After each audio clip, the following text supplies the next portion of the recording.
Jesus. Hallelujah.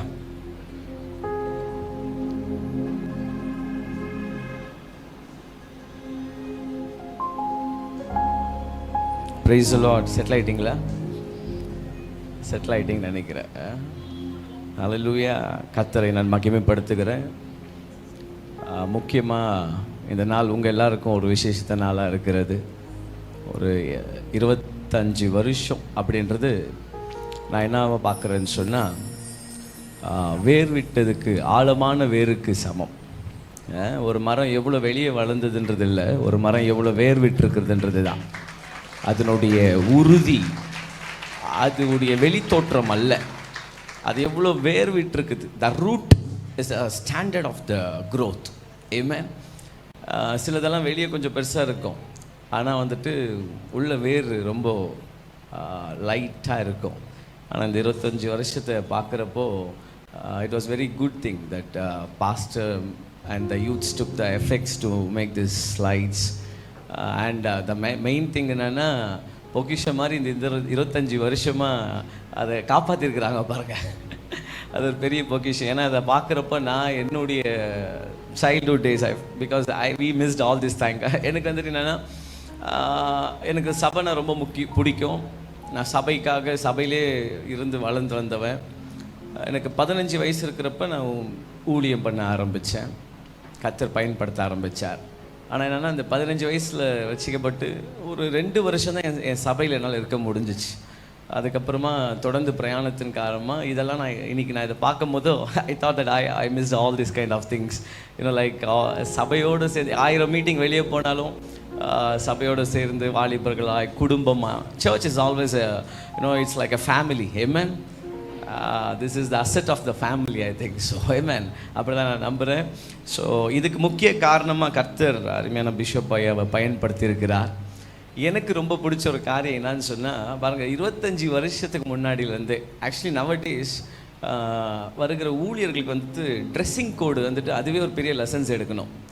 ஆனால் 25 வருஷத்துக்கு முன்னாடிலேருந்தே அவர் suit போட்டு நின்று இருக்கிறாரு பாருங்கள். எனக்கு அது தட்ஸ் ரியலி கிரேட் திங். ஆமென். எனக்கு ரொம்ப பிடிக்கும். ஆமென். நீங்கள் ஏன் போடலன்னு கேட்காதீங்க. கண்டினியூஸ் மீட்டிங் நான் கண்டினியூஸ் ஆல்வேஸ் எங்களுக்கு weekdays fully. I'm also doing business, not only the ministry.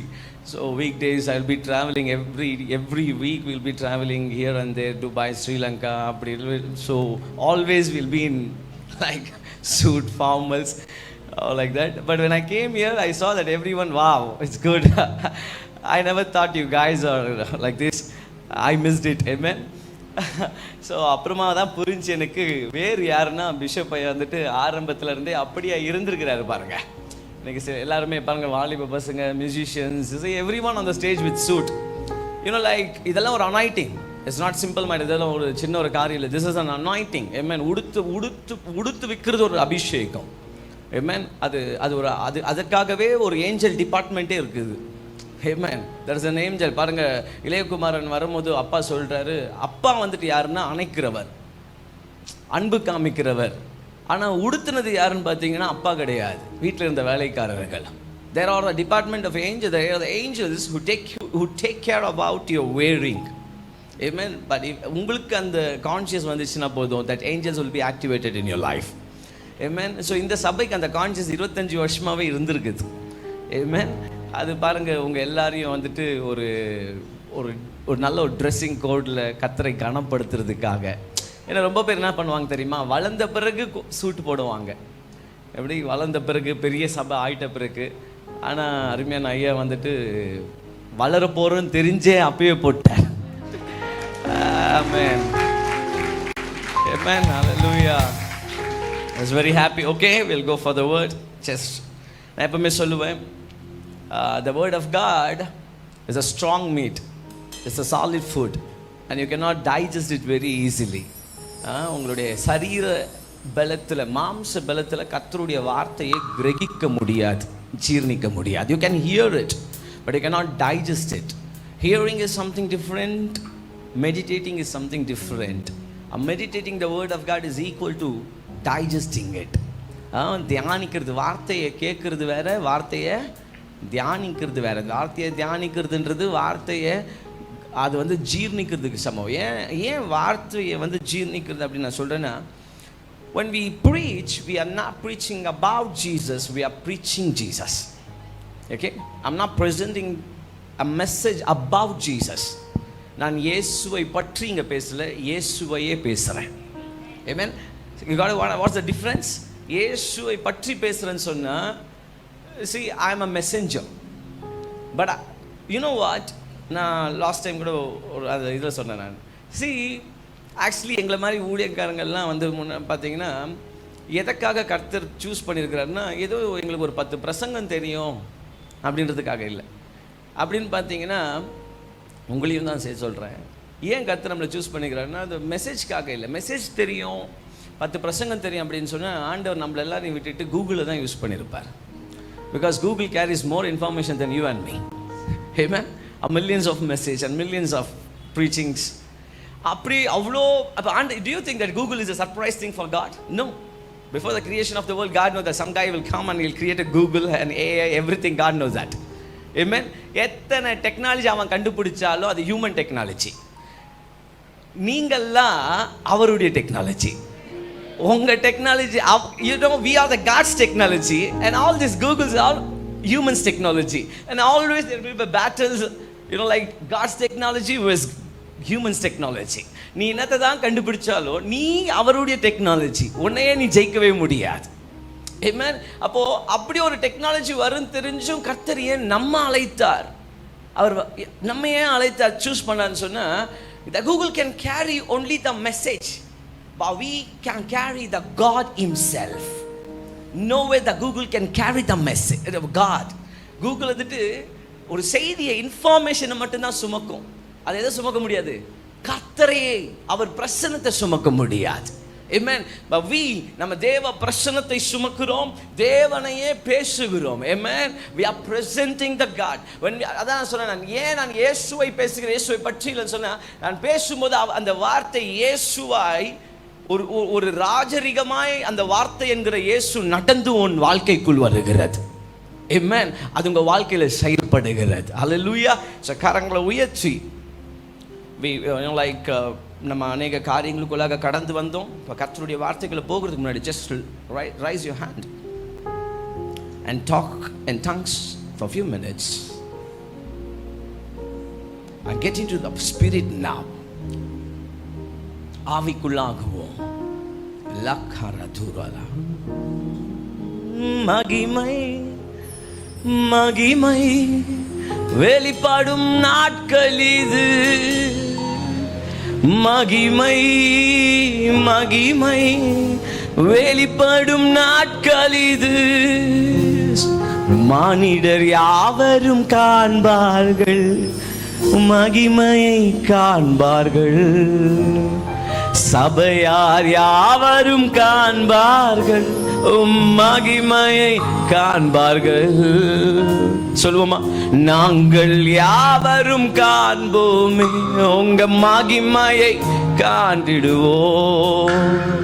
மகிமை மகிமை வெளிப்படும் நாட்கள் இது, மகிமை. இந்த 25வது வருஷம் மகிமை வெளிப்பட போகிறது. நீங்க மகிமையை பேசுகிற அனுபவத்திலிருந்து மகிமையை தரிசிக்கிற அனுபவத்துக்குள்ளாக நடந்து போக போறீங்க. நீங்க மகிமையை கேள்விப்பட்ட அனுபவத்திலிருந்து மகிமையை அனுபவிக்கிற ஒரு அனுபவத்துக்குள்ளாக. சொல்லுவோமா? விசுவாசம் என்னோட சேர்ந்து நாங்கள் மகிமையை காண்கிற ஆண்டு இது. Come on, say with me. நாங்கள் மகிமையை காண்கிற ஆண்டு. அறிக்கையிடுவோமா? Declare prophetically. I say this in the name of Jesus. We are programming right now this year, this 25th year, that we will see the glory of God. நாங்கள் மகிமையை காண்கிற நேரம் வந்துவிட்டது. சொல்லுங்க பார்க்கல எல்லாரும். சத்தமா, எனக்கு மியூசிக் சத்தத்தை விட உங்க சத்தம் அதிகமா கேட்கணும். Come on, சொல்லுங்க பார்க்கலாம். Come on, say with me. We gonna see the glory. அறிக்கையிடுங்க, வாயை திறந்து. Come on. நாங்கள் மகிமையை காண போகிறோம். நாங்கள் மகிமையை காண போகிறோம். நாங்கள் மகிமையை காண போகிறோம். Come on, say with me, we gonna see the glory because we born to the glory and we are the evidence and the proof of the glory on this earth. நாம் தான் கர்த்தருடைய மகிமைக்கு இந்த பூமியில் நடமாடுகிற சாட்சியாய் இருக்கிறேன். இந்த சபையை கர்த்தர் எப்படியாய் சொல்லுகிறார், நீங்கள் தான் என் மகிமைக்கான நடமாடுகிற சாட்சி. உன் வாழ்க்கை என் மகிமைக்காக நடமாடுகிற சாட்சியா இருக்க போகிறது. Come on, receive that anointing now in the name of Jesus Christ of Nazareth. You are, as a prophet of God, I call you today the evidence of the glory, the proof of the glory. Makaranda vimalhanda rakatu rimehela karala. Come on, every children, every youngsters, raise your hand and say, it's time to encounter the glory of God. It's time to encounter the glory of God. Come on, say, it's time to encounter the glory of God. I am the walking evidence of the glory of God. I am the walking evidence of the glory of God. I am the walking and living proof of the glory of God. நான் நடமாடுகிற தேவ மகிமைக்கான சாட்சியா இருக்கிறேன். Amen. We are the walking proof. Amen. Hallelujah. You know something? The day you are born again, you cannot live and remain in the same. The day you are born again, you cannot live and remain in the same standard of the life. Amen. பரிசுத்த ஆவியினர் வரும்போது நீங்க பெலன் அடைந்து சாட்சியா இருப்பீங்க அப்படின்றார். எதற்காக அந்த பெலன்? ஒரு பெலன் என்ன பண்ணுகிறது அப்படின்னு சொன்னா, ஒரு பெலன் ஒரு மனுஷனுடைய வாழ்வாதாரத்தின் ஸ்டாண்டர்ட்ஸை என்ன பண்ணுதுன்னா அப்கிரேட் பண்ணுது. Amen. The power of the Holy Spirit is not just to receive it, and it's not just to keep it inside, and it's not just to sing a song. The power of Holy Spirit is not just to preach. The power of Holy Spirit is not just to clap the hands. The power of Holy Spirit is not just to speak in tongues, but the power of Holy Spirit it's also to channelize the Jesus and His glory in every area of your life. Amen. நான் அவருடைய வல்லமையை சும்மா ஏதோ ஒரு பேச்சுக்கு வாங்கிக்கினேன். ஒரு நாள் கர்த்தர் என்னை தொட்டார், என்னை அபிஷேகித்தார், எனக்கு கர்த்தருடைய வல்லமை வந்துருச்சு அப்படின்னு பேச்சில சொல்றதுக்கு அல்ல. You have to manifest and channelize the power of Holy Spirit in every area of your life. Amen. Because அந்த பவர் தான் என்ன பண்ணுதுன்னு சொன்னா, இன்னைக்கு அநேக பேர் எதுல சாட்டிஸ்ஃபைடு திருப்தி ஆயிடுறீங்கன்னு சொன்னா, see, a wrong satisfaction can make you a crippled man. You got what I'm saying? தவறான மன திருப்தியான வாழ்க்கை உன் வாழ்க்கையில உன்னை முடவனாய் மாற்றிடும். என்ன பண்ணிடும்? முடவனா மாற்றிடும். அதுதான் சொல்லுவேன். சில பேருக்கு உதவுது எதுக்காக உதவுறோம் சொல்லுங்க பார்க்கலாம். இதை நான் உங்களுக்கு ஈஸியாக புரியுற மாதிரி சொல்றேன். உதவுறது எதுக்காக உதவுறேன்னா, ஒருத்தனால எழும்பி அவன் வாழ்க்கையில் நகர்ந்து போக முடியல அப்படின்றதுக்காக என்ன பண்ணுறோம், நம்ம உதவுறோம். ஆனால் அதே உதவி அளவுக்கு மிஞ்சிச்சுன்னு வச்சுக்கோங்களேன், அவனை வாழ்க்கை முழுசும் மூடனா மாற்றிடும் அவனை. And you know like it makes him cripple. இப்போ நான் ஒருத்தன் எந்த அளவுக்கு உதவணும்னா, அவன் எழுந்து அவன் வேலையை பார்க்க போகணும், அதுக்கு அந்த அளவுக்கு தான் உதவணும். அவன் வேலையே பார்க்காத அளவுக்கு என்ன பண்ணக்கூடாது, உதவிடக்கூடாது. You got what I'm saying? அநேகர் எப்போ உண்மையான முடவர்களாய் ஆகுறாங்கன்னா, அதிகமாய் உதவிகள் வரும்போது என்ன ஆயிடுறாங்க, when they are being helped more, the help should not make your life crippled. Amen. அப்போ the power of Holy Spirit is not to make your life as an idle and crippled. Amen. கர்த்தருடைய பரிசுத்த ஆவியினுடைய வல்லமை எதற்காக? எனக்கு ஆண்டவர் வல்லமையை கொடுத்துட்டார் அப்படின்றதுக்காக இல்லை. அது அநேக பேர் ஏன் கர்த்தருடைய வல்லமை ஆவியில பெற்றதை வெளியே கொண்டு வர முடியலன்னு சொன்னா, இவங்க அநேக பேர் என்ன ஆயிட்டாங்கன்னா, கிறிஸ்துவத்துல போலி மன திருப்திக்குள்ள போயிட்டாங்க. என்ன போலித்தனமான மன திருப்தினா, இப்போ கண்ணை மூடி ஜெபிக்க ஆரம்பிப்பாங்க, சில தரிசனங்களை பார்ப்பாங்க, சில கனவுகளை பார்ப்பாங்க. அந்த தரிசனம் பார்த்ததுலேயே அவங்களுக்கு ஒரு பெரிய திருப்தி ஆயிடும். சிஸ்டர் தெரியுமா உங்களுக்கு, நான் நைட்டெல்லாம் அந்நிய பாஷை பேசி படுத்த உடனே காலையில் ஆண்டவர் எப்படி என்னோட இடைப்பட்டு விட்டார் தெரியுமா? என்ன மாதிரி கனவு தெரியுமா? இங்க இருக்கிற ஒருத்தருக்கும் வந்திருக்காது தெரியுமா? அப்படி ஒரு கனவை கர்த்தர் எனக்கு காண்பித்தார். See, you are satisfied by some spiritual things. You cannot be satisfied by the spiritual things. Our dreams and visions cannot make you satisfied. யோசேப்பு கண்ணை மூடி கனவு பார்த்தான், கரெக்டா? யோசேப்பு கண்ணை மூடி கனவு பார்த்தான். ஆனா அவன் எப்ப திருப்தி ஆனான்னா, கனவு பார்த்ததுல திருப்தி ஆகல. அதாவது அவன் கண்ணுக்குள்ள பார்த்ததுல திருப்தி ஆகல, கண்ணுக்குள்ள பார்த்ததை ஒரு நாள் கண்ணுக்கு வெளியே பார்த்தான் பார். அழுத கையை தட்டி கர்த்தரை மகிமைப்படுத்தணும்னு சொன்னா, இல்ல இல்ல ரைட் ரைட், நான் சொல்ல மாட்டேன். கையை தட்டி கர்த்தரை மகிமைப்படுத்தணும்னு சொன்னா டவுட்டே இல்லாம பண்ணணும். அதை அப்படியே லேசா அப்படின்றது அப்படியே ஆஃப் ஆகுறது. பக்கத்துக்கு இருக்கிற 4 பேர் கை தட்டுறாங்க, அப்படியெல்லாம் இருக்க கூடாது. அவன் கை தட்டினா தட்டலன்னா, நான் தட்டணும் நினைச்சா நான் தட்டி மகிமைப்படுத்திட்டேன், அவ்வளோதான்.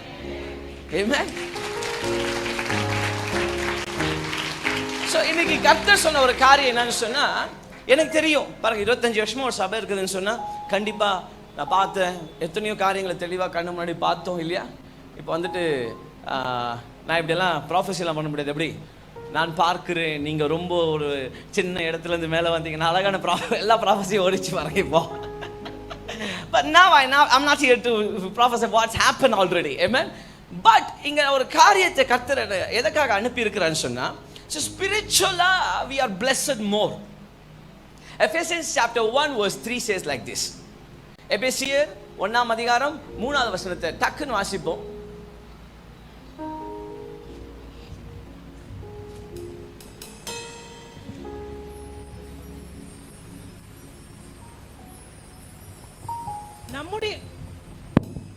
நம்முடைய கர்த்தராகிய இயேசு கிறிஸ்துவின் பிதாவாகிய தேவனுக்கு ஸ்தோத்திரம்.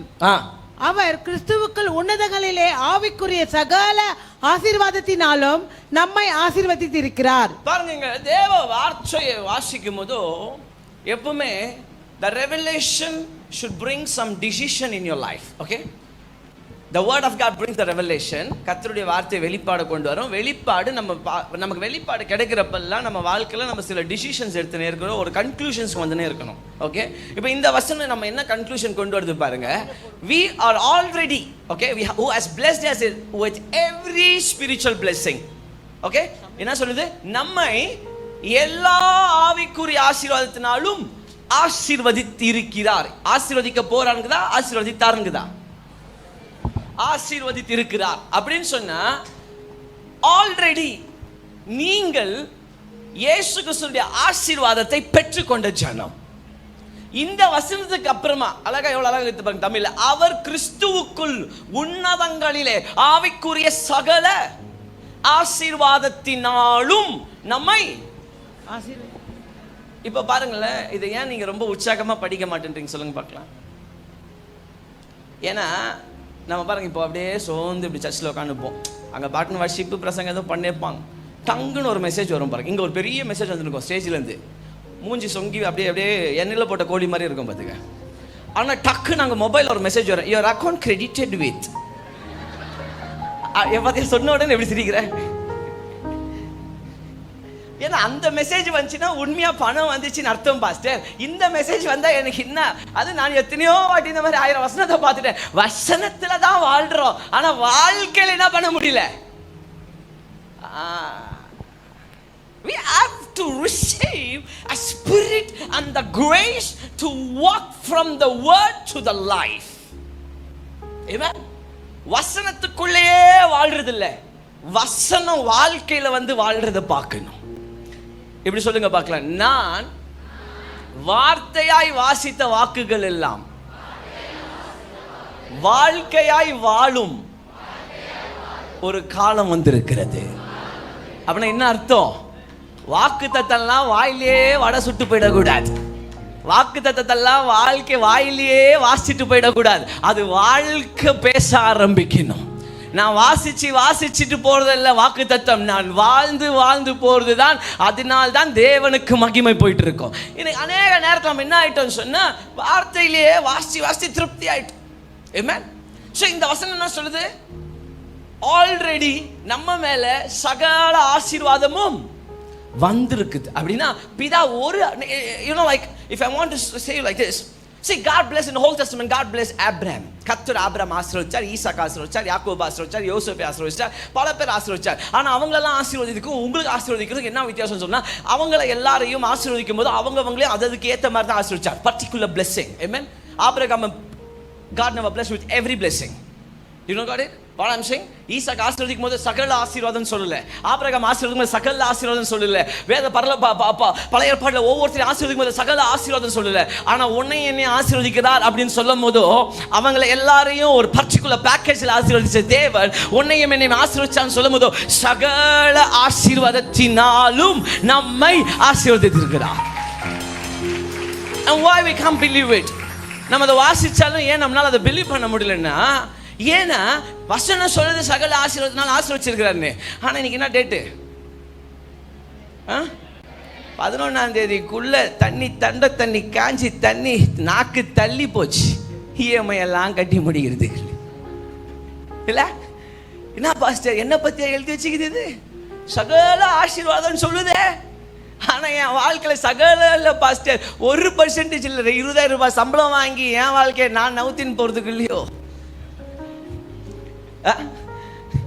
ரைட்டா? Why now? இப்போ எனக்கு ஒண்ணுதான் தெரியும், நீங்க ரெண்டுத்துல எதுனா ஒண்ணு பொய் ஆகணும். இன்னைக்கு ஒண்ணு நீ வாழ்ற வாழ்க்கை பொய் ஆகணும், இல்ல நீ ஆசீர்வதிக்கப்பட்ட சகல ஆசீர்வாதத்தினால ஆசீர்வதிக்கப்பட்டன்னு சொன்ன வசனம் பொய் ஆயிடணும். இப்போ எது பொய்யா இருக்கும்? நான் சகல ஆசீர்வாதத்தினாலும் ஆசீர்வதிக்கப்பட்டேன் என்பது பொய்யா, இல்ல ஆசீர்வதிக்கப்பட்ட பிறகும் நான் ஒரு தரித்திரம் பிடிச்ச மாதிரி வாழ்றேனே அது பொய்யா? சொல்லுங்க சொல்லுங்க, எதனா ஒன்று பொய்னு ஒத்துங்க, அப்புறம் தான் அடுத்த ஸ்டெப்புக்கு போவேன். டக்குன்னு டைம் ஆச்சு. சொல்லுங்கய்யா. நீங்க இப்படியெல்லாம் பேசினா நான் இழுத்துட்டே போயிடுவேன். See, actually you know what, நான் கண்டினியூஸ்லி 27 hours ப்ரீச் பண்ணியிருக்கிறேன். And few times 24 hours. Many Sunday service in my church I have preached 12 hours. சாயங்காலம் 6 மணிக்கு ஆரம்பிச்சு அடுத்த நாள் திங்கட்கிழமை 6 மணி 7 மணிக்கு முடியும். And because of the way pastor, you know, like, because this is a celebration, கூடுமா சொன்னார் 45 minutes அப்படின்னா, I said okay. Amen. And you know what, no one will believe that if I'm gonna finishing today in 45 minutes, no one in my state, you know, like 18 years I'm preaching continuously in many countries by God's grace. Amen. But இன்னைக்கு உங்களுக்காக என்ன மாத்தி minimise பண்ணி, so நீங்க இன்னும் வந்துட்டு வாயில வடை வச்சுங்கிற மாதிரி உட்காந்து கூட டக்குன்னு சொல்லுங்க. எதனா எது பொய்? அது பொய்யா, இல்ல நீங்க வாழ்ற வாழ்க்கை பொய்யா? பக்கத்துல பார்த்து சொல்லுங்க, அது பொய் இல்ல. இப்ப பக்கத்துல பார்த்து சொல்லுங்க, உங்களை பார்த்து நான் ஒரு வேளை ஒரு உம்முன்னு மூஞ்சி வச்சிருந்தேன்னு வச்சுக்கோங்க. பக்கத்துல பார்த்து சொல்லுங்க, உங்களை பார்த்து நான் உம்முன்னு மூஞ்சி வச்சிருந்தேன்னு வச்சுக்கோங்க. நம்பாதீங்க. உங்களை பார்த்து நான் அக்கா நான் ரொம்ப ஏழைன்னு சொன்ன வச்சுங்க, நம்பாதீங்க. அதெல்லாம் போய் அதெல்லாம் நான் என்ன பத்தியே பேசிக்கிறேன். போய் நான் ரொம்ப எளிமையா உடுத்தின்னு வந்துட்டு நான் ரொம்ப ஏழைன்னு சொன்ன வச்சுங்க, அதெல்லாம் நம்பாதீங்க. ஏன்னா என்னை பத்தி உண்மை இதுதான். நான் சகல ஆசீர்வாதத்தினாலும் ஆசீர்வதிக்கப்பட்டவன். சொல்லுங்க, ஒரு 3 வாட்டி சொல்லுங்க பார்க்கலாம். சத்தமா சொல்லுங்க பார்க்கலாம். பக்கத்துல இருக்கிறவங்க கேட்கிற மாதிரி சொல்லுங்க பார்க்கலாம். நம்ம ஆளுங்க எவ்வளவு உஷார் பாத்தீங்களா?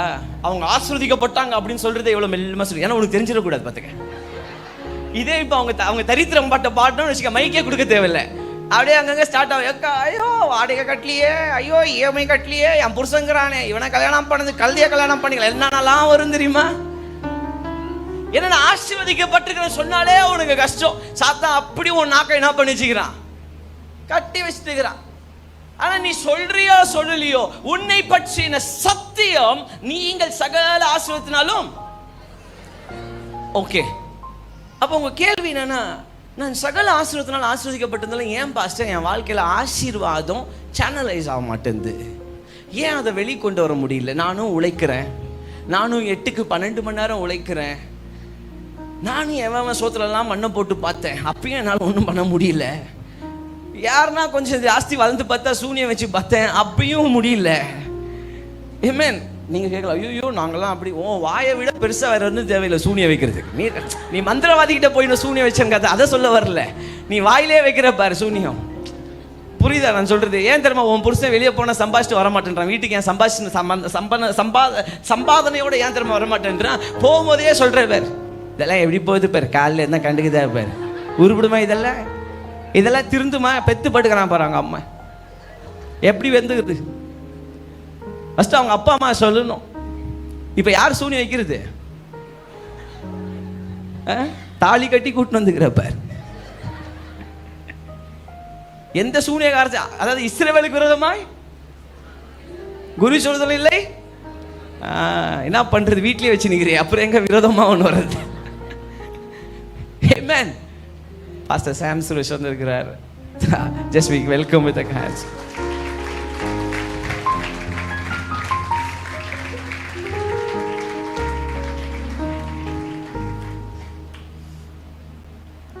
Amen. கவனிங்க. அதனால தான் நான் சொல்லுவேன், யார்கிட்ட யார் வாயில விழுந்தாலும் யார் வாயில விழுந்துடக்கூடாது, பொண்டாட்டி வாயில விழுந்துடக்கூடாது, உஷாரா இருக்கணும் பார்த்துக்க. Amen. புரியுதா இல்லையா? But so come on, let me go for the message. So we are completely blessed. We know that we are blessed. எனக்குள்ள ஆசீர்வாதம் இருக்குது. எபேசியர் 1:3 மூலமா எனக்கு என்ன இருக்குது? I'm completely blessed. ஸோ நீங்கள் அதை நம்பினாலும் நம்பலைனாலும், பார்த்தாலும் பார்க்கலனாலும், நீங்கள் அதை உணர்ந்தாலும் உணரலைனாலும், ஃபீல் பண்ணாலும் ஃபீல் பண்ணலனாலும், சத்தியம் என்ன சொல்லுது உங்களை பற்றினா, நீங்கள் சகல ஆசீர்வாதத்தினாலும் ஆசீர்வதிக்கப்பட்ட ஒரு ஜனம். அப்போ இந்த வசனம், இந்த சத்தியத்தை வாசிச்சு தெரிஞ்ச பிறகு இப்போ நீங்க ஆண்டவரே என்ன ஆசீர்வதிங்க ஆசீர்வதிங்க அப்படின்னு ஜெபிக்கிறதுல அர்த்தமே இல்லை. ஏன்னா நீங்க கதறி ஜெபிக்கிறதுக்கு முன்னாடி, நீங்க மன்றாடி ஜெபிக்கிறதுக்கு முன்னாடியே கர்த்தர் என்ன பண்ணிட்டார்? ஆசீர்வதிச்சிட்டார். ஹல்லேலூயா. கர்த்தர் என்ன பண்ணிட்டார்? ஆசீர்வதிச்சிட்டார். ஆனா இப்போ நீங்க அவர் ஆசீர்வதிச்சிட்டார்னு தெரிஞ்சும் ஏன் என் வாழ்க்கையில ஆசீர்வாதம் இல்லைன்னு போதோ, அப்போ உங்க வாழ்க்கையில ஆசீர்வாதத்தை பார்க்கலன்றதுனால நீங்க என்ன வந்துடக்கூடாதுன்னா, கர்த்தரை நான் ஆசீர்வதிக்கலன்றது பாயிண்ட்டுக்குள்ள வந்துடக்கூடாது. You got what I'm saying? புரியுதுங்களா நான் சொல்றது? என் வாழ்க்கையில ஆசீர்வாதத்தை பார்க்கலன்றதுனால நான் கர்த்தரை நான் ஆசீர்வதிக்கலன்னு சொல்லி ஒரு முட்டாள்தன்மைக்குள்ள வந்துடக்கூடாது, ஒரு குருட்டாட்டத்துக்குள்ள வந்துடக்கூடாது. நான் அதை பார்க்கிறேனா இல்லையோ, ஆனா வேதம் சொல்லுகிறது, என்னை பற்றின வார்த்தை சொல்லுகிறது, நான் ஆசீர்வதிக்கப்பட்ட ஜனம். அவ்வளவுதான். ஆமென். நீ பார்க்கிறதுக்கு முன்னாடியே நீ ஆசீர்வதிக்கப்பட்ட ஜனம் வேதம் உன்னை பத்தி சொல்லும் போதோ, வேதம் சொல்லுது நீ எப்ப நம்ப ஆரம்பிக்கிறியோ, அதுதான் முதல் ஸ்டெப்பா இருக்குது ஆசீர்வாதத்தை உங்க வாழ்க்கையில நீங்க பார்க்கிறதுக்கு. ஆமென். So come on, வாசிங்க ஆதியாகமம் 26ஆம் அதிகாரம். டக்குன்னு எடுங்க.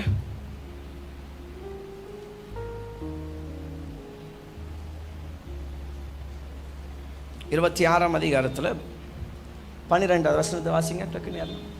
ஈசாக்கு அந்த தேசத்தில் விதை விதைத்தான். ஈசாக்கு அந்த தேசத்தில் விதை விதைத்தான். கர்த்தர் அவனை ஆசீர்வதித்ததினால் அந்த வருஷத்தில் 100 மடங்கு பலன் அடைந்தான். அந்த வருஷத்தில் 100 மடங்கு பலன் அடைந்தான். ஆமென். பாருங்க, இந்த வசனம் வந்துட்டு ரொம்ப ஃபெமிலியரான ஒரு வசனம். நம்ம எல்லாரும் அநேக வாட்டி வாசிச்சிருக்கிறோம். அநேக நேரத்தில் வசனத்தில் இருக்கிற ஆசீர்வாதம் ஏன் வருதுலன்னா, வாசிக்கிறப்ப இது எனக்கு 1000 வாட்டி தெரிஞ்ச வசனமே அப்படின்னு சொல்லி ஃபெமிலியர் ஆயிடுறீங்க பாருங்க. அதனால தான் அதில் இருக்கிற வசனமே ஆசீர்வாதம் என்ன பண்ணுறது இல்லை, சத்தியமும் கண்களுக்கு விளங்குறது இல்லை. இங்கே நல்லா பார்த்தீங்கன்னா, ஈசாக்கு விதைச்சா, கவனிங்க இங்கே பாருங்க, ஈசாக்கு விதைச்சா 100 மடங்கு ஆசீர்வாதம் பெற்றான். இந்த வசனத்தை 100 வாட்டி வாசிக்கிறதுனால நமக்கு 100 மடங்கு வராது. புரியுதுங்களா? ஆனால் ஒன்று நல்லா புரிஞ்சுக்குங்க, ஈசாக்கு விதைச்சு 100 மடங்கு அதே வருஷத்துல பெற்றுக்கொண்டார் அப்படின்னு சொன்னா, அப்போ நான் எப்பவுமே ஒன்று சொல்லுவேன், வேதத்தில் நடந்திருக்கிற ஒவ்வொரு அதிசயத்துக்கும் ஒவ்வொரு அற்புதத்துக்கும் பின்னாடி technically there are some things that we have to learn. Amen. Hallelujah.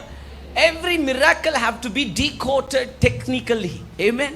According to the revelation of God. அப்போ ஈசாக்கு 100 மடங்கு அறுத்தாருன்னு சொன்னா, அது ஏதோ ஈசாக்கு நடந்த ஒரு மேஜிக்கல் இல்லை, அது ஏதோ ஈசாக்குக்காக மாத்திரம். நான் ஒன்று சொல்றேன், எதெல்லாம் வேதத்தில் எழுதப்பட்டிருக்குதோ அதெல்லாம் என்ன அர்த்தத்தில் எழுதப்பட்டிருக்குதுன்னா, அதெல்லாம் can be repeated repeated repeated again and again. You got what I'm saying? If you are reading that a man has reaped the 100-fold of blessing, நீங்க நீங்க இந்த வேதத்துல ஒரு மனுஷன் 100 மடங்கு ஆசீர்வாதத்தை அதே ஆண்டில் அறுவடை பண்ணிருக்கிறான்னு படிச்சிருக்கிறீங்கன்னு சொன்னா அப்ப என்ன அர்த்தம்னா வேதத்துல எழுதப்பட்டிருக்கிறதெல்லாம் எதற்காகனா ஈசாக்குக்கு நான் என்ன செஞ்சேன் நீ தெரிஞ்சிக்க அப்படின்றதுனால ஆண்டவர் எழுதல. that can be repeated even today in your life. Trend மாறலாம், பிரைஸ் டாக் எவ்வளவு வேணாலும் ஏறலாம், எந்த அரசாங்கம் வேணாலும் வரலாம், எந்த அரசாங்கம் வேணாலும் போலாம். ஆனா வேதத்துல எழுதி இருக்குதுன்னு சொன்னா that can be repeated again. Come on, say with me, that can be repeated again. Amen. ஈசாக்கு வாழ்க்கையில நடந்துச்சுன்னு சொன்னா அது ஏன் வாழ்க்கையிலும் ஏன் அவ்வளவு சந்தேகமாகுது? Amen. அதாவது இந்த 100 மடங்கு அப்படின்றது எப்படின்னு பார்த்தீங்கன்னா இப்போ பார்த்தீங்கன்னா ஒரு நிலம் இருக்குது, ஒரு ஏக்கர் நிலத்தில் ஒருத்தன் விதைக்கிறான். விதைச்ச உடனே அதுக்கு நல்லா கவனிங்க, விதைச்ச உடனே பார்த்தீங்கன்னா அந்த இடத்துல அந்த நிலம் வந்துட்டு நார்மலாக ஒரு மூட்டை ஒரு ஏக்கருக்கு ஒரு மூட்டை தான் என்ன பண்ணணும் அறுவடை யூஷுவலாக கொடுக்கும் வச்சுங்களேன். இப்போ இந்த 100 மடங்கு அப்படின்னு சொல்லும் போதோ ஒரு ஏக்கர் நிலம் ஒரு மூட்டைக்கு பதிலாக எவ்வளோ கொடுத்துட்டு இருக்குது ஈசாக்குக்கு? ஹல்லேலூயா. அதாவது உங்களுக்கு இன்னும் தெளிவாக சொல்கிறேன் பாருங்க, அது இன்னும் எவ்வளோ பயங்கரமான காரியம்னா இப்போ ஒரு வீட்டில் ஒரு ஆடு இருக்குது. ஓகே, ஒரு ஆடு வந்துட்டு வருஷத்துக்கு ஒரு குட்டி தான் போடணும்னு வச்சுக்கோங்க. ஆனால் அந்த வருஷம் பார்த்தீங்கன்னா ஒரே ஆடு 100 குட்டி போட்டுச்சு. எப்படி இருக்கும்? உனக்கு நல்லா தான் இருக்கும், அதுதானே கஷ்டமாக இருக்கும். நல்லா இருக்கும் அப்படின்னா ஆமென். அப்போ பாருங்க, ஒரு ஆடு ஒரு குட்டி போட வேண்டிய இடத்துல என்ன பண்ணிருக்குதான் 100 குட்டி போட்டிருக்குதான். அப்போ இது சாதாரணமான காரியமா? இது ஒரு மேஜிக் நினைக்கிறீங்களா? நோ. அப்ப அந்த நிலம் 100 மடங்கு ஆசீர்வாதத்தை பெற்றெடுத்தது சாதாரணமான காரியம் இல்லை. அது ஒரு ஏன் அது சாதாரணமான காரியம் இல்லைன்னு சொன்னா எந்த நிலம் 100 மடங்கு அறுவடையை பெற்றெடுத்துச்சு அப்படின்னு பார்க்கும் போதோ வசனம் சொல்லுது ஆதாம் நிமித்தம் மொத்த பூமியும் என்ன இருக்குது? சபிக்கப்பட்டிருக்குது. ஆதாம் நிமித்தம் மொத்த பூமி என்ன இருக்குது? சபிக்கப்பட்டிருக்கு. அப்படின்னா என்ன அர்த்தம்னா மொத்த பூமியையும் சாபம் மூடின்னு இருக்குது. மொத்த பூமி மேல என்ன இருக்குது? சாபம். அந்த சாபத்தினால மூடப்பட்டிருக்கிற பூமியில தான் ஒரு பங்கு பூமி என்ன பண்ண ஆரம்பிச்சிருக்குது? ஈசாக்குக்குரிய பூமி மாத்திரம் 100 மடங்கு பலன் கொடுக்க ஆரம்பிச்சுக்குது. அப்படின்னா என்ன அர்த்தம்னு சொன்னா a part of land that belonged to Isaac cracked the curse and produced 100 times. You got what I'm saying? அப்போ ஈசாக்குடைய நிலம் மாத்திரம் என்ன பண்ணிருக்குது? சாபத்தை கிராக் பண்ணி என்ன பண்ணிக்குது? என்ன பண்ணி? பூமி எல்லாம் என்ன இருந்துச்சுங்க? சாபம் இருந்துச்சு. ஆனா ஈசாக்குடைய நிலம் மட்டும் சாபத்துக்கு விலகி 100 மடங்கு என்ன பண்ணிருக்குது?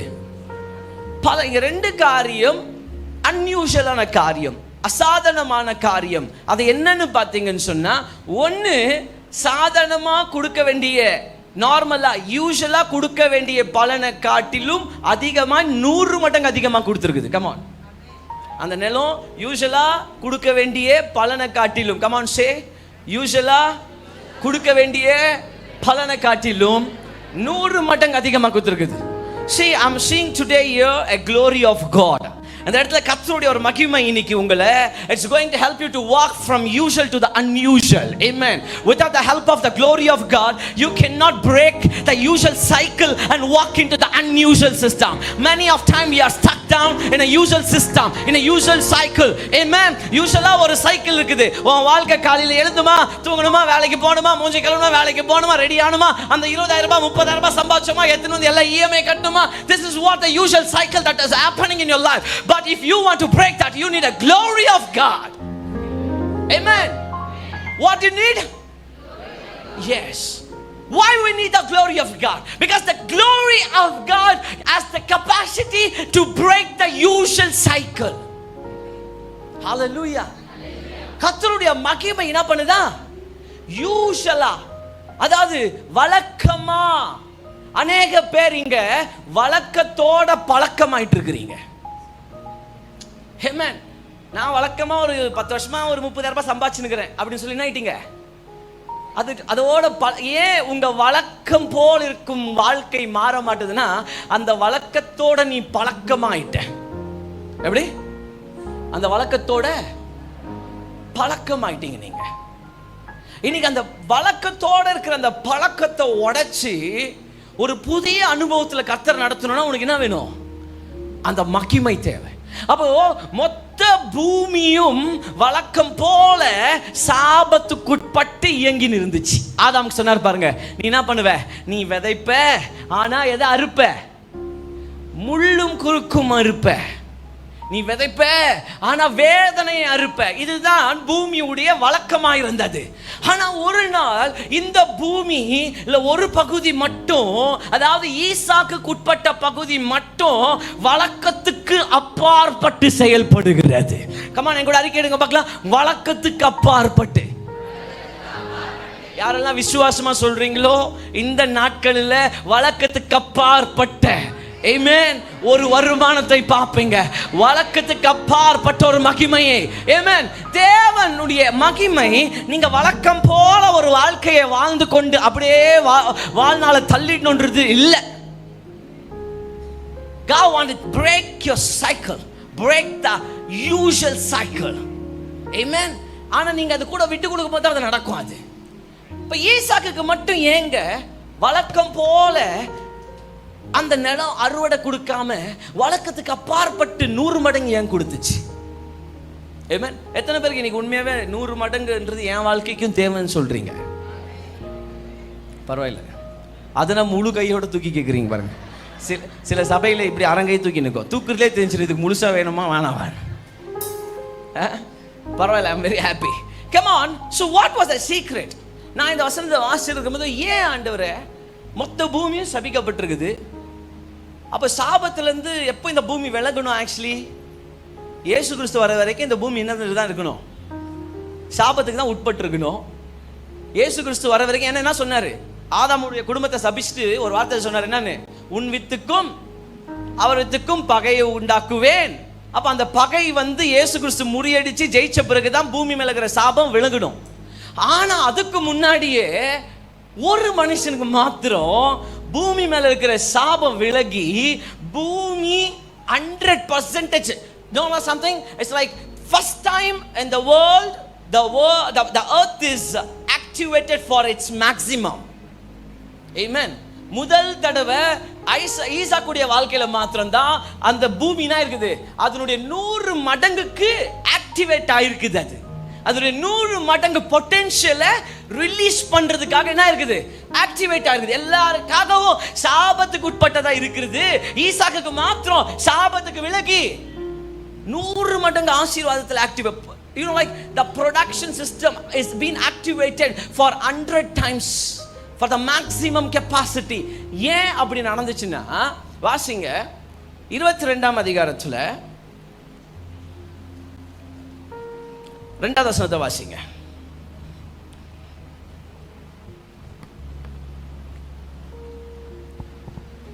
அப்பொழுது அவர், உன் புத்திரனும் உன் ஏகசுதனும் உன் நேசகுமாரனுமாகிய ஈசாக்கை நீ இப்பொழுது அழைத்து கொண்டு மோரியா தேசத்துக்கு போய் அங்கே நான் உனக்கு குறிக்கும் மலையில் ஒன்றின் மேல் அவனை தகன பலியாக பலியிடு என்றார். என்ன சொன்னாரு? உன் புத்திரனும்.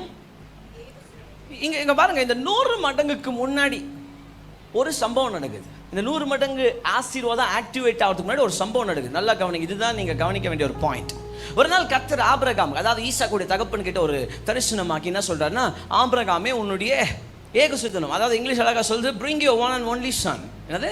one and the only son. ஏகசுதனை கூப்பிட்டுட்டு நேரா என்ன பண்ணு, நான் காண்பிக்கிற மலை மேல எனக்கு பலி கொடுங்க. நான் டக்குன்னு இதை இது பண்றேன், நான் டெமான்ஸ்ட்ரேட் பண்றேன். புரியுது? வார்த்தைங்க வாங்க. இப்போ இவர் தான் ஈசாக்குன்னு வச்சுக்கோங்க. ஓகே, இவர் என்ன? உன் பேர் என்னது? மித்துன். ஓகே, இப்போ இவர் தான் ஈசாக்குன்னு வச்சுக்கோங்க. இப்போ ஆண்டவர் சொல்லிட்டு இருக்கிறாரு, ஆண்டவர் ஆபிரகாமே என்ன பண்ணு, ஈசாக்கை கூப்பிட்டுன்னு, உன்னுடைய ஒரே குமாரன் ஈசாக்கை கூப்பிட்டுன்னு எங்க போ, மலை போய் அங்கே என்ன பண்ணிடு, இவனை பலி கொடுத்துரு அப்படின்னு. இப்போ ஆபிரகாம் அன்னைக்கு அந்த இது எல்லாருக்குமே தெரியுமா தெரியாதா? தெரியும். ஆபிரகாம் அந்த விசுவாசத்தை ஜெயிச்சிட்டாரா ஜெயிக்கலையா? எப்படி ஜெயிச்சாருன்னு சொல்றீங்க? ஏன்னா அவர் அவருடைய பிள்ளையே என்ன பண்ண போயிட்டாரு. அப்போ அந்த அதிகாரத்துல ஈசாக்க பலி கொடுத்தது யாரு? ஈசாக்க பலி கொடுக்க போனது யாரு? ஆபிரகாமா? சரி, ஆபிரகாமா இல்லையா அப்படின்றது நான் இப்போ ஒரு 5 நிமிஷத்துக்கு அப்புறமா திரும்பி கேட்குறேன். சொல்லுங்க. இப்போ பாருங்க, ஈசாக்க பலி கொடுக்க கூட்டு போகும்போது ஈசாக்குக்கு எவ்வளோ வயசு இருந்திருக்கும்? வேத ஆராய்ச்சியாளர்கள் சில பேர் என்ன சொல்றாங்கன்னா ஒரு 17லேருந்து 22 வயசுக்குள்ள என்ன இருந்திருக்குமா. சரி, நம்ம ஒரு 17 வயசுனே வச்சுக்கலாமே, மினிமமாவே. 17 வயசு பையனை பலி கொடுக்க போன ஆபிரகாமுக்கு என்ன வயசு? அப்படியே ஏத்துக்குங்க. ஈசாக்கு போறப்ப 100, அப்ப இவருக்கு 17னா அவருக்கு 117. இப்ப நல்லா புரிஞ்சுக்குங்க. இப்ப ஈசாக்கு இடத்துல நீங்க உங்களை வச்சு பார்க்கணும். ஓகேவா? இப்ப நீங்க தான் ஆபிரகாம் கையில் இருக்கிற ஈசாக். உங்களுக்கு 17 வயசு. இங்க இருக்கிற 17 வயசு பசங்க எனக்கு கை தூங்க பார்க்கலாம். இருக்கிறாங்க பசங்க. ஓகே, உங்களுக்கு பசங்க எங்க வெளியே போயிட்டாங்களா சில பேர்? ஓகே, அப்ப 17 வயசுன்னு வச்சுக்கோங்க. பசங்களுக்கா நாங்க நம்பிடுறோம் பாஸ்டர். அப்ப ஆபிரகாமுக்கு வந்துட்டு 117 வயசு. இப்ப நல்லா புரிஞ்சுக்கங்க உங்களை. இப்ப இங்க என்ன நடக்குதுன்னு சொன்னா, ஈசாக்க கூட்டு போகும்போது ஈசாக்கு என்ன பண்றாரு, மலை மேல ஏறி வரும்போது ஈசா கூடிய சரீரத்தினுடைய கெப்பாசிட்டி எந்த அளவுக்கு இருந்துச்சுன்னா, வசனம் சொல்லுது அந்த மலை மேல ஏறி போகும்போதோ பலியிடுறதுக்கான விறகுகள் யார் தூக்கின்னு போனது? ஈசாக்கு தான் தூக்கின்னு போனார். கரெக்டா வாசிங்க அந்த வசனத்துல. அப்பொழுது அவர் உன் புத்திரனும் உன் ஏகசுதனும் உன் நேசகுமாரனுமாகிய ஈசாக்கை. 6வது வசனத்தை வாசிங்க சிஸ்டர். ஆபிரகாம் தகன பலிக்கு கட்டைகளை எடுத்து தன் குமாரனாகிய ஈசாக்கின் மேல் வைத்து. தகன பலிக்கு கட்டையை தூக்கி யார் மேல வச்சிருக்கான்? ஈசாக்கு. அப்போ ஈசாக்குடைய பாடி கெப்பாசிட்டி எந்த அளவுக்கு இருக்குது? கண்டிப்பா உங்க அளவுக்கு இல்ல. 2 வாட்டி கடைக்கு அனுப்பிட்டு 3வது வாட்டி திரும்பி உங்க அம்மா கடைக்கு அனுப்புனாங்கன்னா உங்க அம்மானே மறந்துடுறீங்க நீங்க. அறிவு கேட்டவள பைத்திய காய்ச்சி ஒரே வார்த்தை சொல்ல முடியாது. எத்தனை வாட்டி திரும்பி திரும்பி அனுப்பிச்சு நிக்கிறேன். ஏன்னா உடம்பு அவ்வளவு சோதாவா சொங்கியா இருக்குது பாத்துங்க. ஆனா இங்க பலியிடுறதுக்கு மொத்த கட்டையும் யார் மேல வச்சுக்கிறாராம்? வச்சுட்டு இப்ப ஈசாக்கு பிளாட்டா இருக்கிற பூமியில இருந்து மலை மேல ஏறி போறாரா? அப்ப ஈசாக்கு நல்ல ஒரு பாடி பில்டர் இருந்திருப்பாரா இல்லையா? ஓகே, இதெல்லாம் ஏன் சொல்றேன்னு அப்புறமா தெரியும் உங்களுக்கு. இப்ப இவ்வளவு கட்டையை தூக்கி அவன் மேலே வச்சுட்டு போயினும் போது ஈசா கேட்கிறாரு, எப்பா கட்டையை தூக்கி என் மேல வச்ச, சரி அந்த கட்டை மேல யாரை வைக்க போற? ஏன்னா ஆடு எதுவும் காணுமேப்பா பலியிடுறதுக்கு. அப்பதான் அவங்க அப்பா என்ன சொன்னாரு, நான் நல்லா புரிஞ்சுக்க. ஒரே ஒரு வாட்டி அவங்க அப்பா அதுக்கு ஒரு பதில் கொடுத்தாரு. என்னன்னு? மகனே, தேவன் என்ன பண்ணுவாரா? பார்த்துக்காரு. ஒரு வாட்டி அவங்க அப்பா தேவன் பார்த்துக்குவாருன்னு சொன்னார் பாருங்க, மண்டையில சர்ன்னு ஏறிச்சு. யாருக்கு? ஈசாக்குக்கு. இப்ப அங்க போன இடத்துல மலைக்கு போய் சேர்ந்தாங்க. சேர்ந்த உடனே கட்டை என்ன பண்றாரு? நல்லா கவனிங்க. கட்டை என்ன பண்றாரு? எடுத்து இப்படி கீழே வைக்கிறார். அதை வச்சு பலிபீடத்தை செய்கிறார். பலிபீடத்தை இப்படி செஞ்சு இப்ப நெக்ஸ்ட் என்ன பண்றாரு? வாசிங்க சிஸ்டர். தன் கையிலே நெருப்பையும் கத்தியையும் எடுத்துக்கொண்டான். என்னது எடுத்தாங்களா? நெருப்பையும் கத்தியும். 9வது வசனத்தை வாசிங்க சிஸ்டர். தேவன் அவனுக்கு சொல்லி இருந்த இடத்திற்கு வந்தார்கள். அங்கே ஆபிரகாம் ஒரு பலிபீடத்தை உண்டாக்கி கட்டைகளை அடுக்கி தன் குமாரனாகிய ஈசாக்கை கட்டி. ஃபர்ஸ்ட் இப்ப கவனிங்க. இப்பதான் சீன். எத்தனை பேர் நல்லா கவனிங்க. இங்க கவனிங்க. இப்ப ஆபிரகாம் கட்டையில ஒரு பலிபீடத்தை கட்டிட்டு என்ன பண்ணிட்டாரு? ஈசாக்கை இப்படி குனிஞ்சு என்ன பண்றாரு? இப்ப யார் இந்த ஈசாக்கு? நாங்க தான். சொல்லுங்க, நாங்க தான். இப்போ குனிஞ்சி காலு கட்டும் போதவே நம்ம ஆளுக்கு ஈசாக்கு என்ன தெரிஞ்சிட்டு இருக்கோம். ஓ, அந்த கர்த்தர் சந்திப்பார் நீ, அது நான் தானா? தெரிஞ்சிருக்குமா? தெரிஞ்சிருக்காதா? இப்ப இந்த கயிறை கட்டிட்டு இருக்கிறப்ப ஈசாக்கு தெரிஞ்சு போச்சு. ஓ, இந்த கர்த்தர் சந்திப்பாருன்னு சொல்லி எவ்வளோ ஆசைக்கா. எங்க அப்பா எவ்வளோ பெரிய புத்திசாலி பாத்தியா? சில நேரத்துல வந்துட்டு உண்மையை இப்படிதான் சொல்லணும் பாத்துக்க. இப்ப ஆபிரகாமுக்கு தெரியுமா தெரியாதா கட்டை மேல வைக்க போற ஆள் யாருன்னு? ஆனா அது ஈசா கிட்ட எப்படி சொல்லிட்டாரு? ஏன் சொல்லுங்க, ஈசாக்கு மேல கர்த்தர் சந்திப்பாருன்னு சொல்லிட்டாரு. பலிபீடத்து மேல நான் உன்னை வச்சு போடும்போது நல்லா தெரிஞ்சுக்கோ, இது ஏன் ஆசை இல்ல, கர்த்தர் உன்னை போடணும்னு சொன்னா கர்த்தர் மேல அழகா எவ்வளவு அழகா பலி அங்கேயே போட்டாரு பாத்துக்க. போட்டு இப்போ கயிறை போட்டு என்ன பண்றாரு? கட்டுற. ஆக்சுவலி பாத்தீங்கன்னா கவனிங்க, இந்த கயிறை கட்டுற இடம் வரைக்கும் தான் ஆபிரகாம் ஈசாக்க பலி கொடுக்கிறதுக்கு சமமா இருந்தது. ஏன்னா இந்த கயிறை கட்டுறப்போ இப்ப இந்த நீங்க தான் இந்த 17 வயசு ஆள்னு வச்சுக்கோங்க. உங்க அப்பா 117 வயசுல உன் காலை கட்டி உன்னை பலிபீடத்துல போட போறாரு. தெரிஞ்சு போச்சு. என்ன பண்ணின்னு இருப்ப நீ சொல்லு? கட்டுப்பா, நல்லா கட்டு பரவாயில்லப்பா, போட்டுக்கோ. உனக்கு என்னப்பா, நீ பெத்த, நீ கட்டுற, நீ போடுவ, பரவாயில்ல சொல்லுவோமா?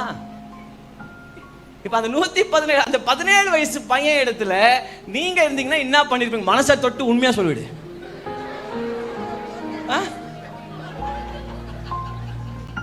என்ன இருக்கும்?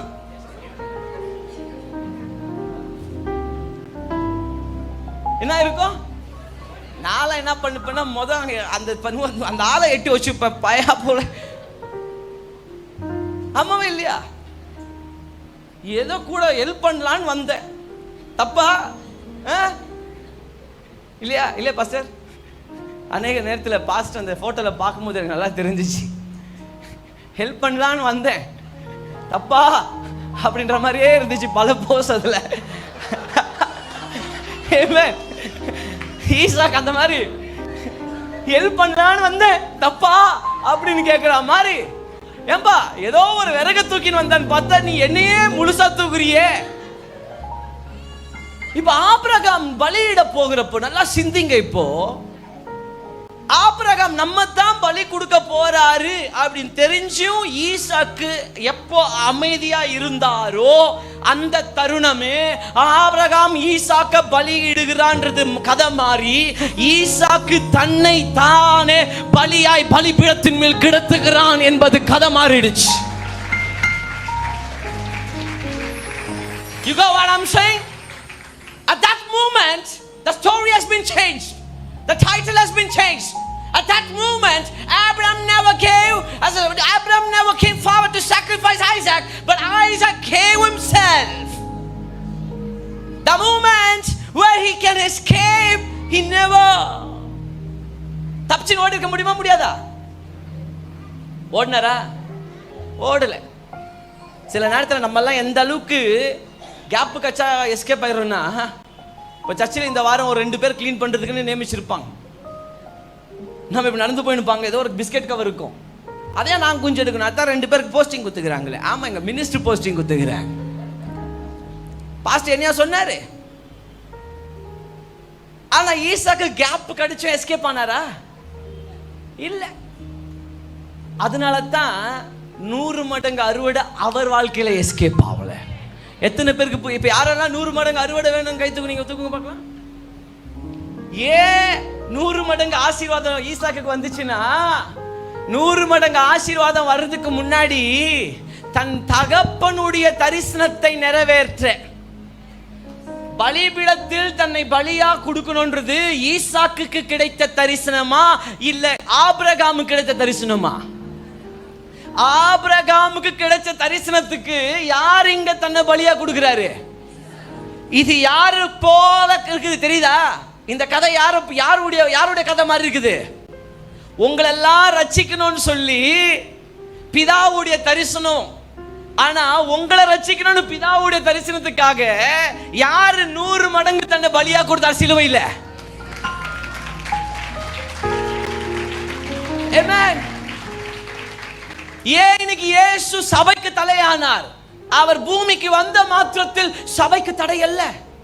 அவர் 3 வருஷம் ஊழியம் பண்ணும்போதோ சபைக்கு தலையா இல்ல. ஆனா சபைக்காக 100 மடங்கு ஜீவன் கொடுத்து எழும்புறப்பதான் தலைவனாய் மாறினார். அதுதான் இங்கிலீஷ்ல ஒரு வெர்ஷன் இப்படியா சொல்லுது. Hebrew chapter 5 it says like this, Jesus gone through all the submission. இதுக்கு பேர் என்னது? இன்னொருத்தருடைய விஷனுக்கு நான் என்ன பலியா கொடுக்கிறது பேரு சப்மிஷன். சப்மிஷன் என்னது சொல்லுங்க? சப்மிஷன் என்னது? என் ஆவிக்குரிய தகப்பனுடைய விஷனுக்கு சொல்லுங்க, நான் என்ன கீழ்ப்படுத்துறது தான் சப்மிஷன். இயேசு தன் தகப்பனுடைய விஷனுக்கு தன்னை கீழ்ப்படுத்தினார். அதுதான் சப்மிஷனா இருந்தது. ஈசாக்கு தன் தகப்பன் ஆபிரகாமுடைய மிஷனுக்கு தன்னை கீழ்ப்படுத்தினார். அது அவருடைய சப்மிஷனா இருந்தது. அதனாலதான் இயேசுவும் சரி ஈசாக்கும் சரி எழுந்து வந்து 100 மடங்குக்கு சொந்தக்காரர்கள் ஆனார்கள். அதே போல 100 மடங்குக்கு சொந்தக்காரனாய் ஆகணும்னு ஆசைப்படுற யாரா இருந்தாலும் உன் ஆவிக்குரிய தகப்பனுடைய தரிசனத்துக்கு விஷனுக்கு நீ எப்போ உன்னை தலவணங்குறிய கீழ்படுத்துகிறியோ? எத்தனை பேருக்கு புரிஞ்சிச்சு? எத்தனை பேருக்கு புரிஞ்சிச்சு? அப்போ இந்த ஆசீர்வாதம்ன்றது சும்மா நாள் பாட்டு பாடுறதுனால வந்துடாது. எத்தனை பேருக்கு புரியுது? ஆசீர்வாதத்தை வார்த்தையிலேயே வச்சுக்க கூடாது. ஆசீர்வாதம் வாழ்க்கையில வரணும். வாழ்க்கையில வரணும்னா சில பிரின்சிபல்ஸ் இருக்குது. அப்போ நீங்க கேட்கலாம், இப்போ பாஸ்டர் ஈசாக்கு யாருக்கு கீழ்ப்படிஞ்சாரு? ஈசாக்கு யார் கீழ்ப்படிஞ்சாரு? கரெக்டா வசனம் சொல்லுங்க, கரெக்டா சொல்லுங்க. யார் கீழ்ப்படிஞ்சார்? தகப்பனுக்கா? ஈசாக்கு யாருக்காக தன்னை பலியா கொடுத்தார்? தகப்பனுக்காகவா? ஏன் இயேசுக்காகவா? எப்படியோ உருதுதான் வாயில வருதெல்லாம். ஏசு பிதா சொல்லு, கப்ரியேல் எல்லாம் சொல்லி எல்லாம் ஒண்ணுன்னா. ஈசாக்கு தன்னை யாருக்காக பலியா கொடுத்தார்? தேவனுக்காகவா? யாருக்கு ஆண்டவர் பலியா கொடுக்கணும்னு சொன்னார்? ஈசாக்கா பலியா கொடுக்கணும்னு யாருக்கு சொன்னாரு? ஆபிரகாமுக்கு. அப்போ ஈசாக்கா பலியா கொடுக்கிற தரிசனம் யாருது? ஆபிரகாம் உடையது. ஆபிரகாம் ஈசாக்கு யாரு? அப்பாவா? கரெக்டா சொல்லுங்க. ஆபிரகாம் ஈசாக்குக்கு அப்பாவா? ஆமாவா? அப்ப எனக்கு ஒரு குழப்ப கேள்வி இருக்குது. அதே அதிகாரத்தை திரும்பி 2வது வசனத்தை வாசிங்க. அப்பொழுது அவர் உன் புத்திரனும் உன் ஏகசுதனும். என்ன சுதனா? ஏகசுதன். இங்கிலீஷ்ல என்ன ஆகுது? ஏகசுதன் என்ன அர்த்தம் சொல்லுங்க, யாருன்னா பார்க்கலாம். ஏகசுதன் என்னது? நம்ம ஆளுங்களுக்கு எங்க தமிழ் எல்லாம் தெரியும். யாரோ சுதனை பத்தி பேசுறாங்கன்னு நினைச்சுக்க போறீங்க. ஏக சுதன் என்னது? ஒரே மகன். அதான் இங்கிலீஷ்ல அழகா சொன்னது. நான் தமிழ்ல படிக்கும் போது எனக்கு கொஞ்சம் டவுட் ஆயிடுச்சு, கிராமர் மிஸ்டேக் ஆயிடுச்சா அப்படின்னு. எவ்வளவு பெரிய கிராமர் மிஸ்டேக் இது? ஏன்னா ஒரே புள்ளன்றாரு அப்படின்னு. சரி, தமிழ்ல தான் ஏதோ கொஞ்சம் கிராமர் மிஸ்டேக்னு சொல்லி இங்கிலீஷ்ல படிச்சா. இங்கிலீஷ்ல என்ன இருக்குது? டேக் நவ் யுவர் சன் அப்படின்னு சொல்லிட்டு யுவர் ஒன்லி சன். இப்போ இது கரெக்டா தப்பா? கரெக்டா? அப்ப அவனுக்கு முன்னாடி ஒருத்தனை பெத்தாரு இஸ்மாயில், அவனுக்கு அப்பா யாரு? வேதத்தை வாசிக்கும் தெளிவா இருக்கணும். பாத்துக்க, மைக்கத்தை போயிடக்கூடாது. அப்படியே இந்த அதிகாரத்துக்கு முன்னாடி, இந்த சம்பவத்துக்கு முன்னாடி இஸ்மாயில் ஒருத்தனை ஆபிரகாம் பெத்தாரா பெக்கலையா? ஆசையில பெத்தாரோ எப்படி ஒன்று பெத்தாரு, அவன் தானே அப்பா சொல்லு. அப்ப ஈசாக்கு அப்பா யாரு சொல்லுங்க? ஈசாக்கு அப்பா யாரு? இஸ்மாயிலுக்கு அப்பா யாரு? அப்போ ஆண்டருக்கு இங்க கணக்கு தெரியாம போயிச்சா? இப்ப இந்த இடத்துல என்ன இருக்கணும்? உன் புள்ள ஈசாக்கை எத்தனை வாப்பா அப்படின்னா பரவாயில்ல. அது வேற அங்க ஒன்று அழுத்தி சொல்றாரு பாரு, தம்பி உன்னுடைய ஒரே புள்ள. அப்ப ஆபிரகாமுக்கு எப்படி இருந்திருக்கும்? ஏன்பா இவனுக்கு முன்னாடி ஒருத்தனை பெத்தேன்பா. இப்போ அநேக பேர் இந்த சபைக்கு வந்திருப்பாங்க. ஆனா இங்க நிலையா இப்போ ஃபில்டரா இருக்கிறது நீங்க மட்டும்தான். சில நேரத்தில் பாஸ்டர் கூட சொல்லலாம், எப்பா இவங்களுக்கு முன்னாடி இவங்கெல்லாம் இருந்தாங்கப்பா, ஆனா நிக்கலையப்பா. ஆமென். அப்ப இங்க நல்லா கவனிங்க. இத நான் டீகோட் பண்ணி முடிக்க போறேன். What it mean by God saying that your only son, உன்னுடைய ஏகசுதன். ஏன் ஆண்டவர் இந்த இடத்துல ஏகசுதன், அதாவது ஆபிரகாமுக்கு ஒரே குமாரன்ற மாதிரி பேசினாரு? ஏன் ஆண்டவர் இஸ்மவேலை கணக்கில் எடுத்துக்கல? ஏன்? கமான் சொல்லுங்க, டக்குன்னு சொல்லுங்க. ஏன் இஸ்மவேலுக்கு ஆபிரகாமை அப்பாவாய் தேவன் கணக்கு எடுத்துக்கல? என்னது? தவறான வழியில பிறந்துட்டா சொல்லுங்க. என்ன சொல்லுங்க, உங்களுக்கு வர பாயிண்ட் சொல்லுங்க. Not his will, okay, not his promised one, okay, come on. சொல்லுங்க நீங்களும். ஒரு ஆண்டருக்குனே படிச்சார், கீழ்ப்படிஞ்சார். You got some difference. சொல்லுங்க. வாக்குல இருந்து பிறந்தார். Amen. இப்ப நல்லா புரிஞ்சுங்க. You guys are very near to that answer. இப்ப நல்லா புரிஞ்சிச்சு. இப்ப ஈசாக்கு எப்படி பிறந்தாரு? ப்ராமிஸ்ல, வாக்குல. அப்படின்னா என்னது? வாக்கு தத்தம். வாக்கு தத்தம் என்னது? தேவனுடைய வார்த்தை. கரெக்டா? இப்ப ஈசாக்கு எப்படி வந்துகிறாரு?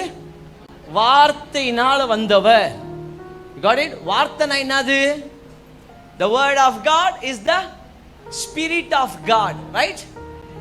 New Testament la சொல்லுது the word of God is the spirit of God. அப்போ ஈசாக்குக்கு Abraham just father or else spiritual father. இப்போ சொல்லுங்க, ஈசாக்குக்கு ஆபிரகாம் வெறும் தகப்பனா இல்ல ஆவிக்குரிய தகப்பனா? வெறும் தகப்பன் யாருக்கு? இஸ்மவேலுக்கு அவர் வெறும் தகப்பன். ஈசாக்குக்கு ஆபிரகாம் யாரு? கரங்களை தட்டி மகிமைப்படுத்தும் தேவனே. இப்ப பாருங்க, இந்த வெறும் தகப்பனுக்கு, அதாவது மாம்சத்தினால பிறந்த அந்த இஸ்மவேல் இருந்தா தானே ஆண்டவர். நல்லா கவனிங்க இந்த பாயிண்ட், நல்லா கவனிங்க. இப்ப ஆண்டவர் ஈசாக்கை பலி கொடுக்க சொல்லுந்து யாரை டெஸ்ட் பண்றதுக்கு? நம்ம இவ்வளவு நாள் அப்படித்தானே சொன்னோம். சரி, ஆபிரகாமை டெஸ்ட் பண்றது மட்டும்தான் நோக்கம் சொன்னா இஸ்மவேலை பலி கொடுக்க சொல்லிக்கலாமே. ஆமாவா இல்லையா? நான் கேட்குற லாஜிக்கா இல்லையா? ஆபிரகாமை தான் டெஸ்ட் பண்ணணும்னு சொன்னா யாரை பலி கொடுக்க சொல்லியிருக்கலாம்? இஸ்மவேலை பலி கொடுக்க சொல்லிக்கலாமே. ஏன் ஆண்டர் அப்படி சொல்லல? ஏன் தெரியுமா? ஏன்னா ஆண்டருக்கு தெரியும் இஸ்மவேல் மாம்சத்துக்கு பிறந்தவன். மாம்சத்துக்கு பிறந்தவனாலாம் வச்சு ஊழியம் பண்ண முடியாது. இஸ்மவேலை மட்டும் தூக்கின்னு போயிருந்தாருன்னு வச்சுக்கோங்க, தூக்கி திருப்பி போட்டு ஆபிரகாம் அவன் பலி கொடுத்துட்டு அவன் ஓடிட்டு இருப்பான். அநேக நேரத்துல சில விசுவாசிகளை வச்சு சில காரியங்களை ஏன் கர்த்தர் சபையில செய்யறது இல்லைன்னா, திருப்பி போட்டு பலி பாஸ்டர் பலி கொடுத்துட்டு நீ போயிட்டு இருப்ப. நீ அதனாலதான் இஸ்மவேல் என்ன பண்ணல, ஆண்டவர் இஸ்மவேலை வச்சு ஆபிரகாமை டெஸ்ட் பண்ணல. என் ஆவிக்குரிய ஈசாக்குன்னு ஒருத்தன் வருவான், அவனை வச்சு நான் உன்னை டெஸ்ட் பண்றேன். ஏன்னா அவன் பலிபீடத்துல உயிர் கொடுக்கிறதுக்கே நேர்ந்தாலும் அவன் மாமிசத்தில் ரெஸ்பாண்ட் பண்ணாம அவன் கடைசி வரைக்கும் தன்னை ஆவிக்குள் காத்துக் கொள்ளுவான். இன்னைக்கு சபையில எப்போ 100 மடங்கு ஆசீர்வாதத்தை உன் லைஃப்ல ஆக்டிவேட் ஆகணும் புரியுதா? இப்போ 100 மடங்குன்னு சொல்லி பாட்டு பாடும் போதே இல்லை. இன்னைக்கு சில நேரத்தில் பாருங்களேன், இப்ப ஆபிரகாம் தன் தரிசனத்துக்காக ஈசாக்கு கிட்ட இருந்து எதை எடுக்க போனா? சொல்லுங்க.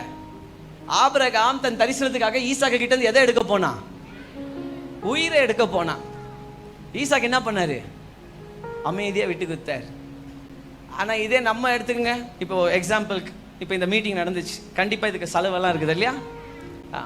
இப்போ பாஸ்டர் இந்த மீட்டிங் நடத்தினா செலவெல்லாம் இருக்குது. எல்லாரும் சில பேர் ஆஃபரிங் கொடுத்துருப்பீங்க, சில பேர் கொடுத்துருக்க மாட்டீங்க. இதுதான் நடந்துச்சு.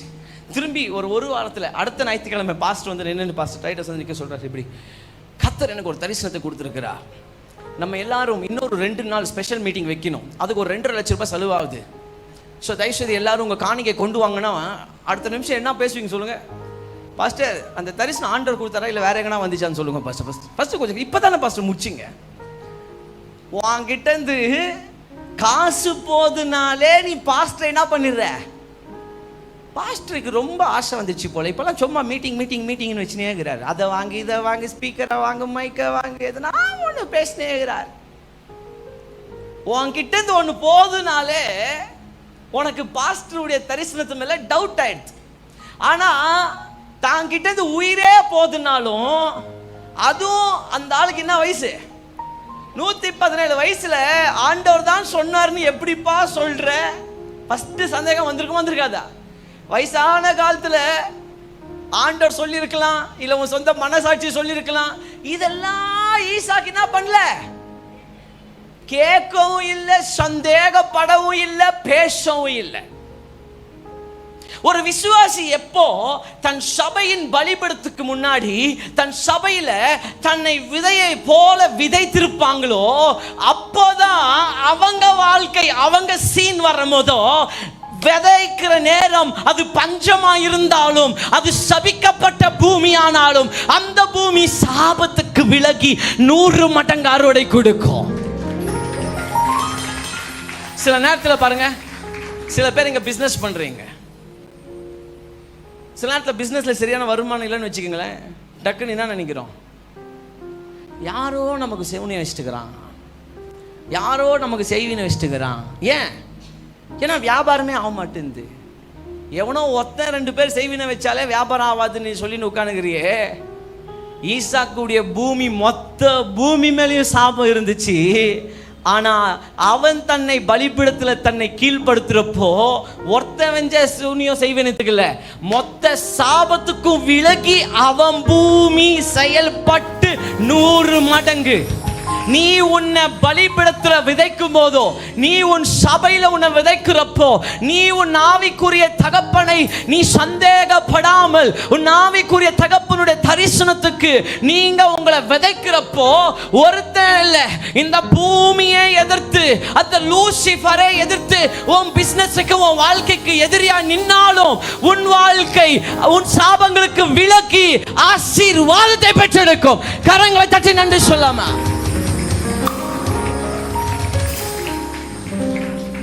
நான் இந்த பிரசங்கத்தை பேசிட்டே இருக்கும் போதவே நான் சில காரியங்களை பார்க்குறேன். இங்க சில பிள்ளைகளுடைய தாமதமாக இருக்கிற delayed marriage is going to take place soon. Amen. தாமதமாக இருக்கிற திருமணங்கள் நடக்க போகிறது உன் வாழ்க்கையில். இனி உன் குடும்பத்தில் திருமணம் தாமதமாக இருக்க போகிறது கிடையாது. உன் குடும்பத்தில் மல்லட்டுத்தன்மை, ஈசாக்குடைய பூமியில் மல்லட்டுத்தன்மை இல்லாமல் போயிருக்குன்னு சொன்னால் உன் வாழ்க்கையிலும் மல்லட்டுத்தன்மைக்கு இடம் கிடையாது. ஈசாக்குடைய பூமி சபிக்கப்பட்ட பூமி, சாபத்துக்கு விலகி இயல்புக்கு அப்பாற்பட்டு வழக்கத்துக்கு அப்பாற்பட்டு செயல்படுன்னு சொன்னா என் கூட சேர்ந்து சொல்லுங்க, என்னுடைய வாழ்க்கையும் சாபத்துக்கு விலகி வழக்கத்துக்கு அப்பாற்பட்டு செயல்படும். கமெண்ட் சொல்லுங்க பார்க்கலாம். எல்லாம் எழுந்து நில்லுங்க பார்க்கலாம். டக்குன்னு எழுந்து நில்லுங்க. I'm going to pray and finish it.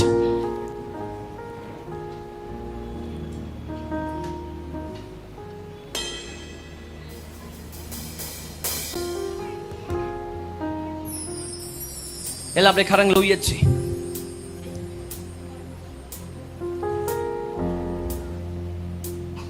எல்லா காரியமும் ஜபத்திலே சாதிச்சுன்னு நினைச்சிடாதீங்க. சில ஸ்பெஷல் ஊழியக்காரங்க வரும்போது அவங்க தலைமையில கை வச்சு ஜெபிக்கிறதுனால எல்லாமே நடந்துரும் நினைச்சிடாதீங்க. உனக்கு கர்த்தர் உன் சபையின்ற ஒரு பலிபீடத்தை கர்த்தர் கொடுத்திருக்கிறார். ஈசாக்கு அன்று தன் தகப்பனால் கட்டப்பட்ட பலிபீடத்தின் மேல் தன்னை கிடத்தினான்.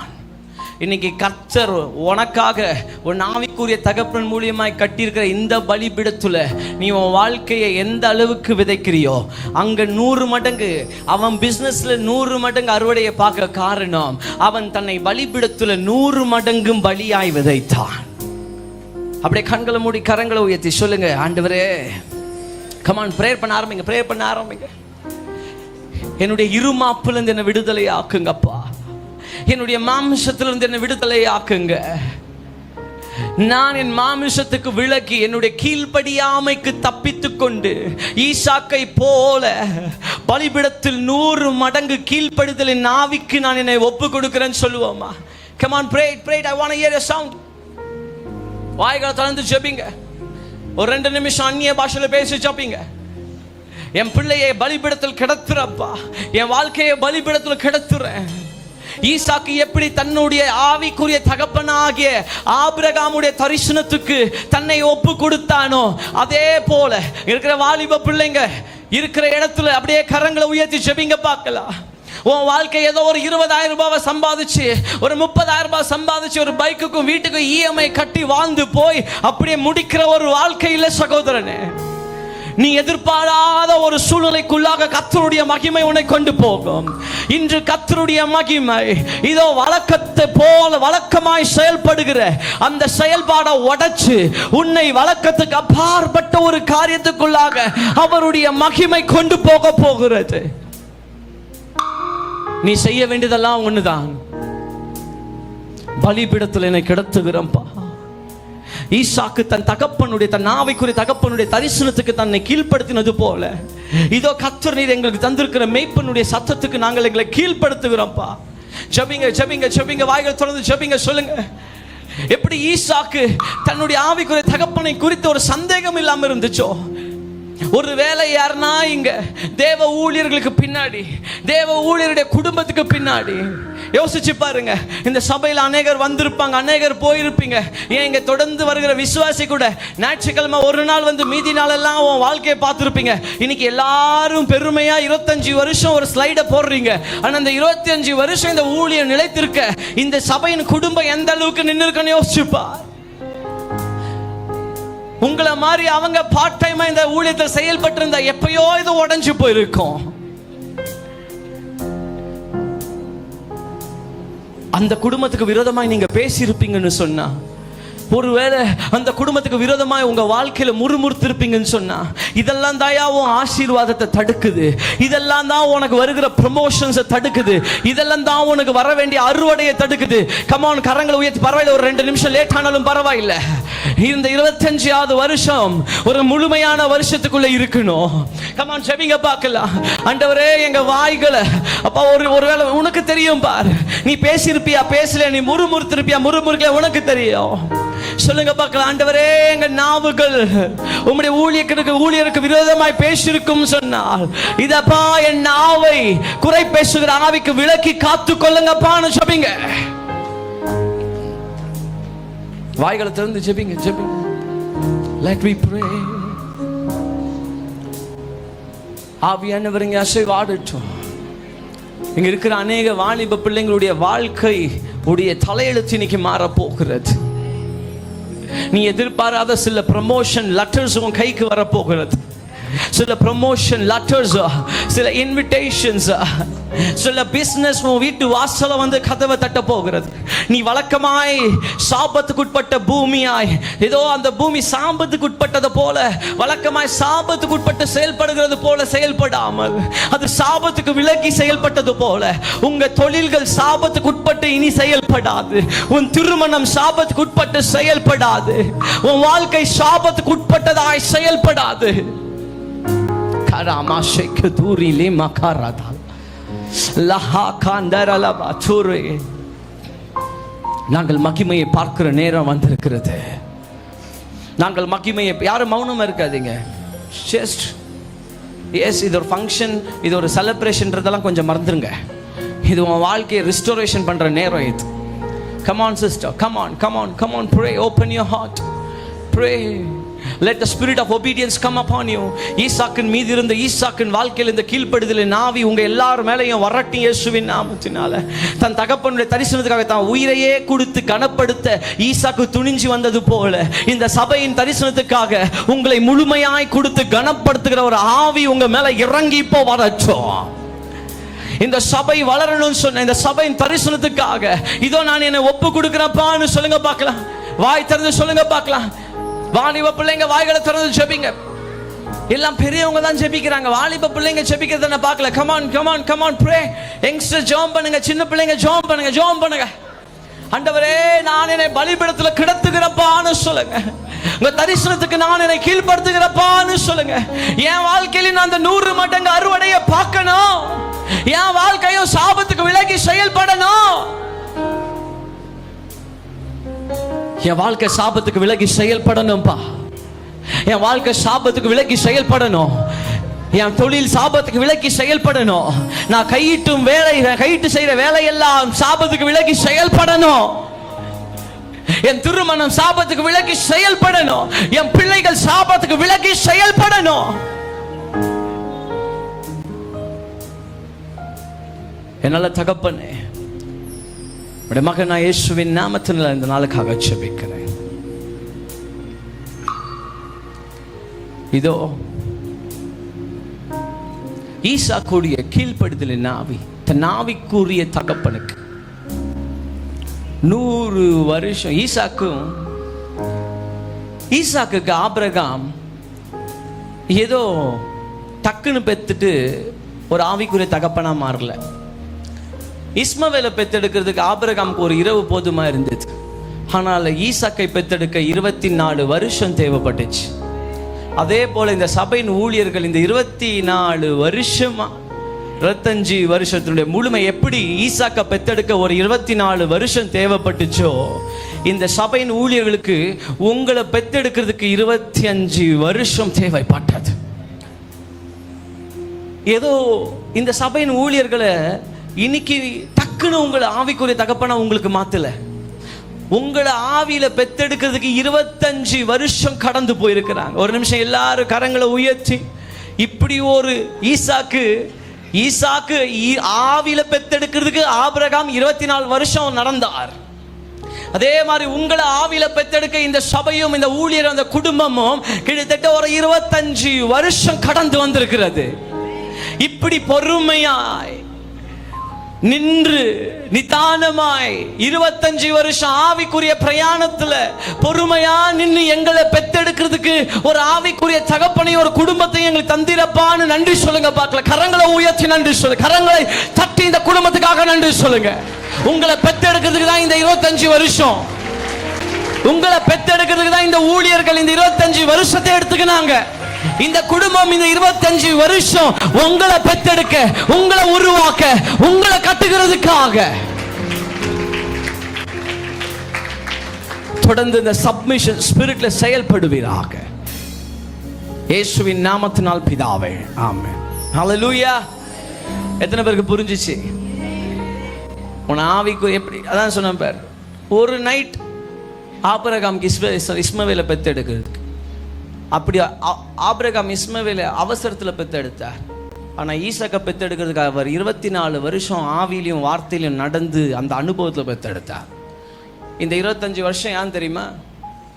அவங்க ஒரு வீடு கட்டிக்கிறதுக்கு எது இல்லை, இந்த 25 வருஷம் ஒன்றை கட்டுறதுக்கு,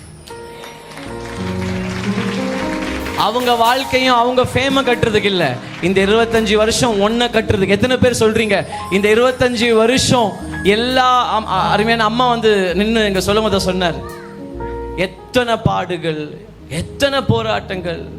ஏன்னா எனக்கு தெரியும், நானும் ஒரு பாஸ்டருடைய பையன், எத்தனை அவமானங்கள், எத்தனை பேர் நம்பி கை கொடுத்தவங்க. நான் பாஸ்டர், நான் இருக்கிறேன் பாஸ்டர் அப்படின்னு சொன்னவங்களாம் அடுத்த மாதம் காணாமல் போயிருப்பாங்க. நான் 2 கட்டுறேன் பாஸ்டர்னு சொன்னவங்கலாம் அடுத்த வாரம் காணாமல் போயிருப்பாங்க.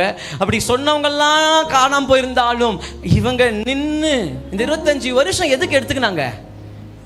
எங்களை கட்டுறதுக்காக. எத்தனை பேர் ஒத்துக்கிறீங்க? இந்த 25 வருஷம் எங்களை கட்டுறதுக்காக தான் எடுத்துக்கினான்றவங்க நல்லா கரங்களை தட்டி இந்த குடும்பத்தை வாழ்த்துவோம்.